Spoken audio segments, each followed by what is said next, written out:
Welcome to MMA Dogs. My name is Hector. This is my dog Dan. Hi. And we are in Las Vegas, the home of the UFC and the mecca of MMA. In our opinion, and we've talked about this before. What do you got, dog? Yeah, we both agree on this.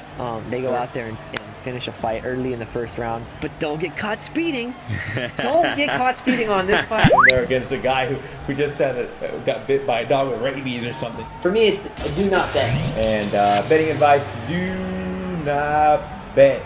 But it's going to be one of those things, guys. I really feel it. It's unanimous. MMA Dogs have spoken. 5-star, and that's going to be a knockout. Just something to highlight the night. MMADogs.com. MMADAWGS.com. Who's ready to make some money? I know we are. If you're ready to consistently profit over and over again, you've come to the right place. Now let's go to my dog Hector from America's finest city. Welcome to MMA Dogs. My name is Hector, and as always, thank you for tuning in. Big thank you to our clients. We really appreciate your business, and we like doing business with you guys, so thank you. And let's dive right into it. So, MMA Dogs UFC Fight Night 35. Ooh-wee! Man, I am really excited for this card. There are a ton of betting opportunities here, and to dive into it. So, first things first, you always want to make sure that you are never, ever betting more than you can afford to lose, because we go into it with best of intentions, but you never know. And then the second thing is you always want to make sure you check your local laws, so make sure everything's good to go there. So the way we're going to do it right now is we will go from top to bottom. So the absolute best plays, we'll start off with the number one guy, and then I'll go all the way down to the 12th pick, the 12th guy. And if you want to know more information, go to our website. It's MMADogs.com. There you'll find all the stats, all the records, all the good numbers. And then now we're doing things a little differently, where we are guaranteeing profit. So if we don't profit on the card, then not only will we give you your money back, but we will also give you the next card for free. So that's really laying it all on the line, and that is a testament to our confidence, to the preparation, to the amount of time, to the amount of energy, to the amount of work that goes into this. So very exciting times. So for this particular card, there aren't any 5-star picks, dagnabbit, gosh darn it, but there is a great 4-star play. And the number one pick for this fight card is Luke Rockhold. We can get him at minus 380 right now. Now, Luke is a very smart fighter who uses his reach not only with his punches, but also his excellent kicking. He's 6'3". His opponent in this fight, Philippou, is 5'11". So there's going to be a big advantage there for Luke. And he's a southpaw. So that's another advantage that's going to be going in his favor. Now, Luke is very smart. Like I said, he does his homework on his opponents, so he doesn't just rely on the coaches.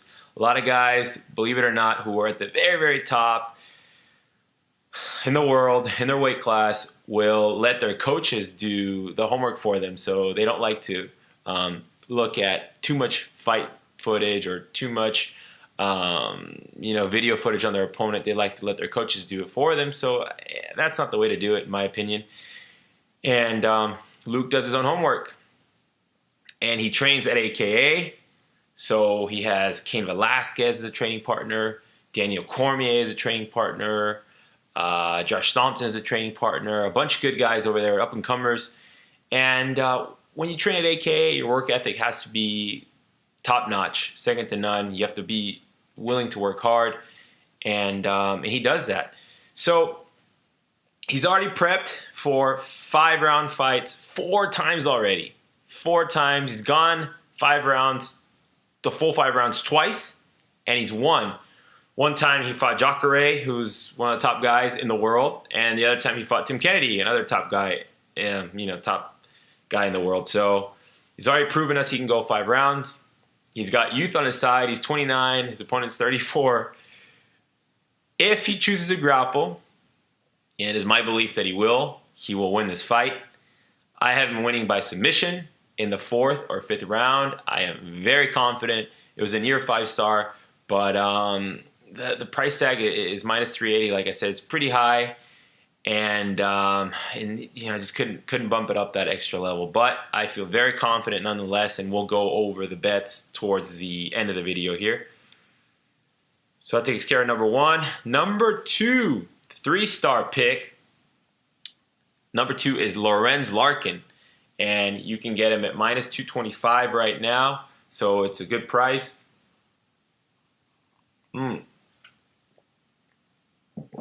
Explosive, powerful striker. He's going to be much faster than Tavares, and he's going to be too elusive for Tavares. Now, Lorenz Larkin is arguably undefeated, so I mean, just a guy who is on the rise, up-and-comer, prospect, whatever you want to call him. But he has shown us what he can do in the octagon, and every time I watch this guy, he just gets better and better.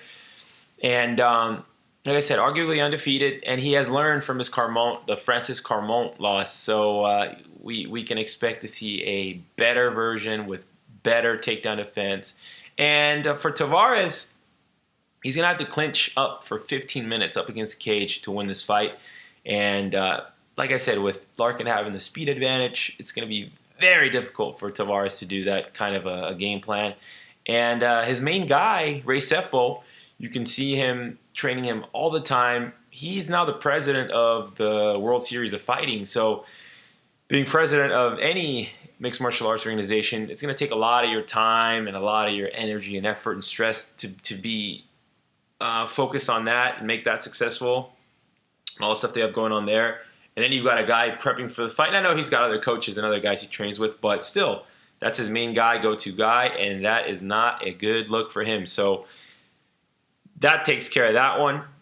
Now, this is a really interesting pick here because this is not a guy I think of when I think of guys that I have in the top or guys that I'm watching or that I'm like, wow, this guy's really good. But the number 3 guy is Ramsey Nijem, and he's sitting at minus 240. Now, this guy has got his back against the wall. He's coming off 2 losses. And usually, most of the time, that brings out the best in fighters. So a fighter will realize, hey, I am on the brink of going down to the minor leagues again, fighting for peanuts, losing my UFC title. I'm no longer a UFC fighter. Now I'm just going backwards. And that's when they really reach down inside, make whatever changes they need to make. Most fighters will recognize, okay, why am I now losing? Why am I not improving? So Ramsey packed up, moved all his stuff to San Francisco. He's got a training camp now with Jake Shields and Gilbert Melendez. That's excellent. He's got that fire back. And thankfully for us, he's under the radar. So, gosh, man, if Gil hadn't been yapping about it during the weigh-ins, it would have been even better. But he's talking about, oh, he's training with me and I this and that, and I'm training with Jake Shields and their head coach. So I expect very big things out of Ramsey in this particular this particular fight. He's going to go in the octagon. He's going to control the fight with his grappling, and he will win a unanimous decision, if not finish Edwards via submission. Now, Edwards, what I see from him when I watch him fight, he fights like an old fighter. It's his first drop to 155 pounds. Last time he weighed 155 pounds was 15 years ago. He has no wins over current UFC fighters. He's been controlled by superior wrestlers in the past, and it will happen again here. So I am not a fan of him, of Edwards, and I am very confident here in Ramsey. Now, moving on to the number 4 guy, another 3-star pick. That is Charlie Brenneman. We can get him at minus 165 right now. Now, at the weigh-ins, I noticed he was in shape and not too dehydrated. I was looking for those things because he is now at 155. He is, since dropping down to 155, he is 4-0 with 3 submission wins. And that was one of the big knocks on Charlie, is that he was a wrestler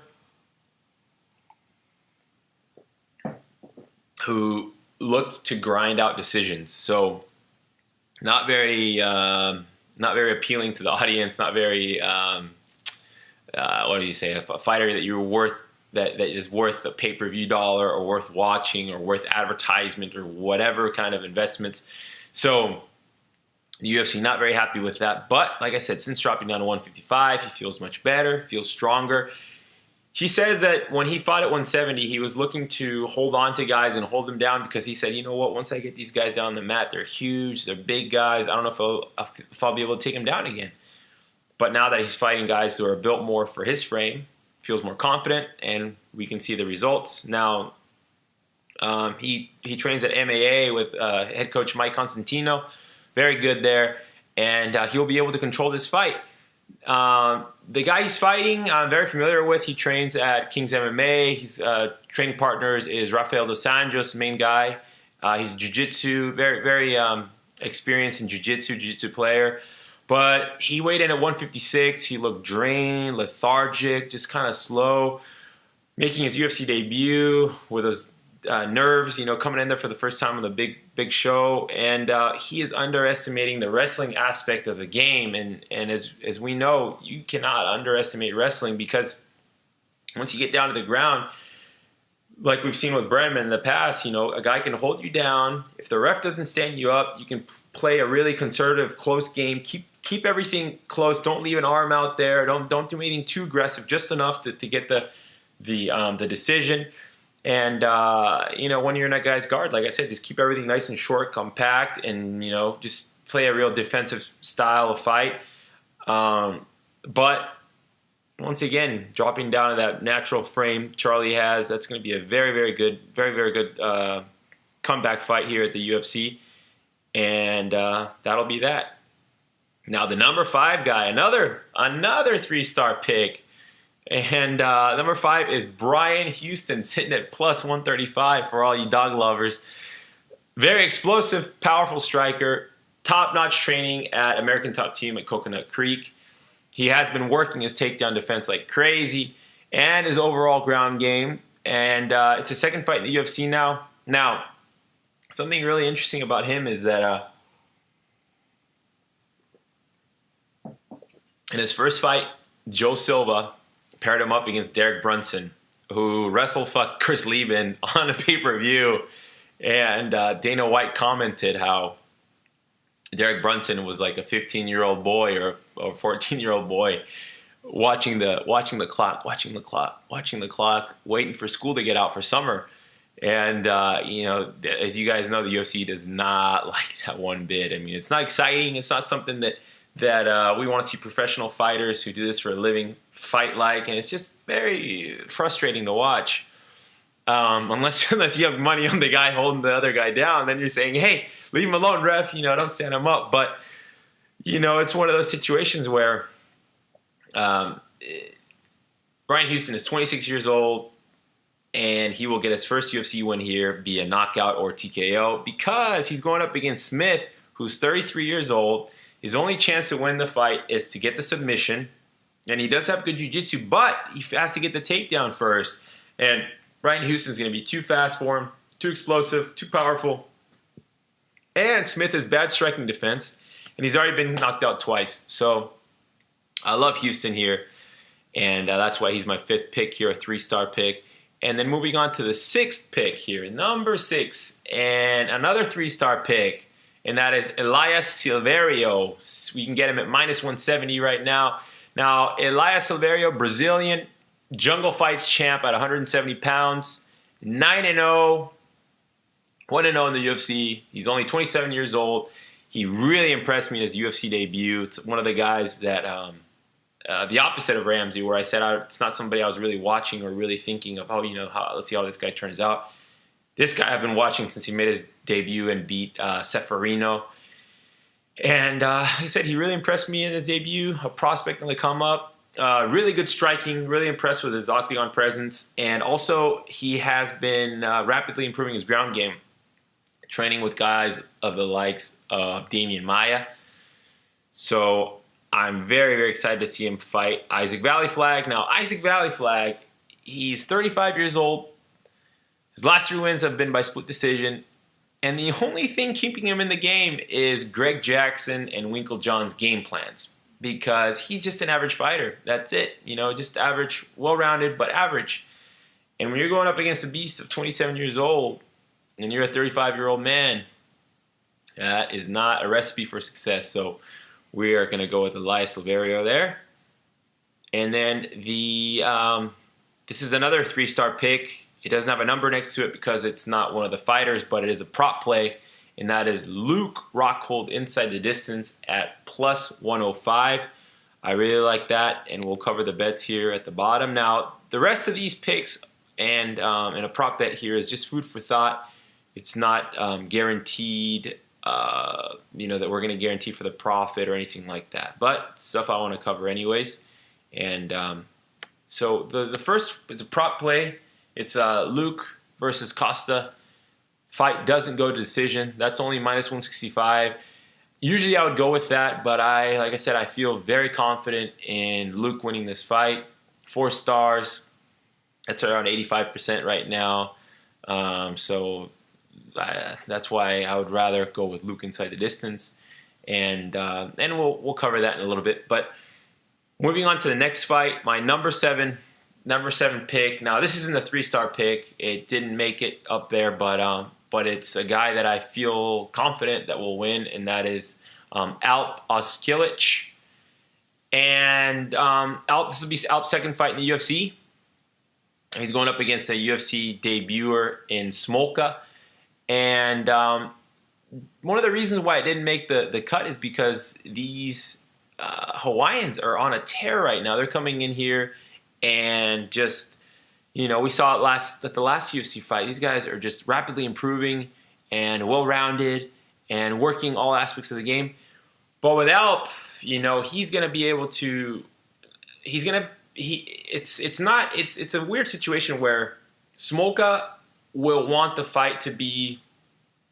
He'll want to be on the ground looking for a submission, but Alp was very powerful. He's a good wrestler, so he's not going to just get caught in something. And if it stays on the feet, Alp's going to be able to pick him apart, if not knock him out. So it's not a striker versus grappler per se, because Alp is more well-rounded, but it's still an interesting enough situation where Smolka is, I believe, 5'9", at 125 pounds, so he's got the long limbs, and he'll be looking for stuff. And the part that really turns me off from Alp is the price tag. The price tag is so high on him. He just fought a month ago. He should get the win here because he will be able to outstrike him on the feet and in the ground. If he plays that short conservative game I was telling you guys about, he should be safe. But still, it's just one of those fights where there's 6 better other fights to bet on. So let's not go ahead. Let's not push it.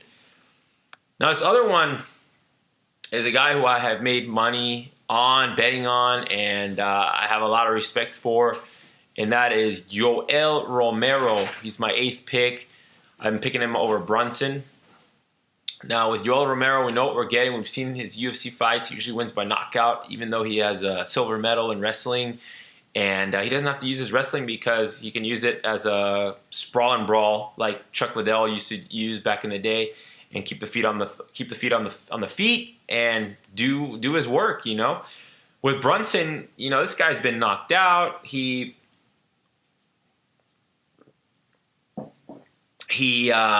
moved his camp from Greg Jackson's back home to North Carolina to be with his family during the holidays. That takes a lot of balls and guts to do, but is that a smart move? No, it's not, because you've got the best coaches in the world, arguably the 2 best coaches in the world there, and you're moving it back home. Who you have to train with back home? That's a Yoel Romero type of fighter. But Yoel Romero is 35 or 36, 37 years old, right up there in age, and Brunson is a younger fighter. So that's a very interesting dynamic there. And Romero's price tag is around minus 250, around there. It's a big price tag to pay on him. And he has been rocked, the last fights when I bet him against Marks, and I bet him big against Marks. But even then, for a couple of times, I was just, oh, come on, kind of like playing coach here, telling him what to do, and concerned.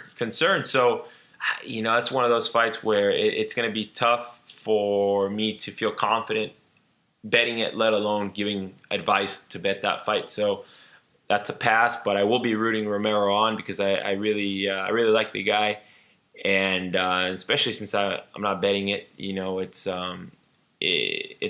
that much easier to watch it and enjoy the fight. Now, the next guy originally I had very, very high up there. He was going to be a betting pick, but I had to bring him down to number 9 on this 12-fight card, and I'm a big fan of this guy, but we'll go over why he didn't make it, and that's TJ Dillashaw. So we know he trains at Team Alpha Male, Faber, Mendez, Benavidez, possibly, actually, in my opinion, the best small team. So 145, 135, 125, best small group of guys there. His wrestling is really, really good. His stand-up is rapidly improving. But he's been knocked out before, and when he gets hit, he gets overly aggressive. He gets real emotional, and you can tell he's a fighter, but you got to be real careful when you get hit as to what your next step will be. And with Mike Easton, jiu-jitsu black belt, he watches some tape, but he lets his coaches watch most of it, which I don't like I mentioned earlier. But he sounds like he's learned from his losses, and an example is him talking about grappling. So a lot of times he would feel comfortable in the bottom of a grappling exchange, being content being in the guard, being on the bottom, and because he does have such good jiu-jitsu. But now he has realized, hey, when the judges are watching this, they see me on the bottom, they're going to see me as losing. So it's little things like that. And perhaps some fighters, it takes them a little while before they learn these different strategies or these different game plans. So there's two sides there, right? So we got a guy who might be a slow learner, which is okay, but do we really want to invest in a fighter like that? No matter how juicy the odds are or whatever, he does have his back against the wall, so I expect to see the best version of him. And TJ Dillashaw, I don't think he's this kind of fighter, but it's a possibility where he could overlook his opponent, although I don't think he will. But the price tag on Dillashaw is very high, considering I expect to see the best Easton what we've seen in a while. So once again, there are better options, so we'll completely pass on it. Now, this other one is very interesting. Number 10, the number 10 confident pick here, confidence out of all these 12 is Dustin Ortiz. And when Dustin Ortiz made his debut in Brazil, I was impressed with this guy. Overall, well-rounded. He can do it everywhere, on the ground, on the feet. You can tell that he's been working his stand-up, training over there at Rufus Sport with the Pettis brothers and Duke Rufus, of course. So I was very impressed with him. With Moraga, watching him at the weigh-ins, he's coming in with the white wife beater with the beanie, like a cholo walking in there, and saying he's going to throw chingazos, and very entertaining guy, and just a fighter, but he's coming off a big disappointment in his title fight loss. He had personal issues in 2013. He does train at MMA Lab, and he brought in Chris Carriazo, which should be a good training partner to mimic Ortiz. But where am I? Oh yeah, I forgot to show you guys these earlier. Bunch of notes. So I keep a lot of notes on my MacBook, but also a lot of stuff when I have thoughts, I like to jot it down. And one of the things that I was just remembering here is that Moraga. Where is it? Where did I put my Moraga notes at? So okay, so he weighed in at 126 pounds, and when they announced that, he did something, some body language, I don't remember exactly what he did, but something along the lines of when a fighter doesn't make that 125 or 135, it's kind of it's almost like you feel like you let down your employer, your fight promotion that you fight for, because you're supposed to make this weight. Yeah, you get a cushion, and I don't blame guys. I would use a cushion every single time. Why not? If you can. But I've seen it before where guys come off of a big loss and emotionally, it's something they've worked so hard for years, and then they lose it. It's just, that one is a big old do not bet. If you're really into dogs, I can't blame you if you want to put a little something on Ortiz. But I'm going with the upset there with Dustin Ortiz. And then 11 and 12, these two fights I really don't have that much interest in because they could go either way. And number 11 is Cole Miller. Sicilia brings the heat, brings bombs, and Cole Miller, you know, he is a sketchy fighter, just hot and cold. You know, just, oh man, that fight he had with Andy Ogle, just, I'm not impressed with him at all. But he's got a huge reach advantage, so much taller than Sicilia. But he's talking about the Irish guy. He's talking about, what's his name?